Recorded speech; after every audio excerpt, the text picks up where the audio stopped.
Professor Yunus কিন্তু মুক্তিযোদ্ধা, তিনি আমেরিকাতে মুক্তিযুদ্ধের পক্ষে বলিষ্ঠ ভূমিকা রেখেছেন। অনেকে বলে দ্বিতীয়বার স্বাধীন হয়েছে, দিস নট কারেক্ট। দ্বিতীয় স্বাধীন একবারই হয়, একবারই আমরা দেশকে স্বাধীন করেছি। আমরা গণতন্ত্র প্রতিষ্ঠার জন্য নিরন্তর যুদ্ধ করেছি, আরো যুদ্ধ করে যাব। এই সরকারকে ব্যর্থ হতে দেওয়া যাবে না। প্রফেসর ইউনূস সাহেব বলেছেন যে ছাত্ররা তাকে নিয়োগ দিয়েছে, ছাত্ররা নিয়োগ দেন, সারা দেশের মানুষ তাকে নিয়োগ দিয়েছে। এবং শুধু এই আগস্ট বিপ্লবে দেশ স্বাধীন হয় নাই, গত 17 বছর ধরে আমার দল বিএনপি সংগ্রাম করে এসেছে রাজপথে। অসংখ্য মানুষ জীবন দিয়েছে, গুম হয়েছে, অঙ্গহানি হয়েছে। তাদের কথা বেমালুম ভুলে গেলেন? রাজনৈতিক দলের প্রতি অনীহা কেন?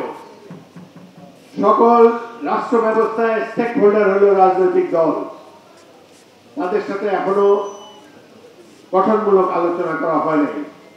আমরা আশা করব এই প্রফেসর ইউনূস সাহেব যত শীঘ্র সম্ভব রাজনৈতিক দল সমূহের সাথে আলাপ করেন, মুক্তিযোদ্ধাদের সাথে আলাপ করে তাদের কি স্বপ্ন ছিল ৭১ সেই সম্পর্কে জেনে নিন।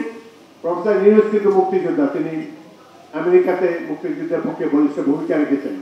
কিন্তু সময়ের ক্রমধারায় ধীরে ধীরে ধীরে ধীরে মনে হয় যে মুক্তিযোদ্ধাই মনে হয় বাতিল মাল হয়ে যাচ্ছেন।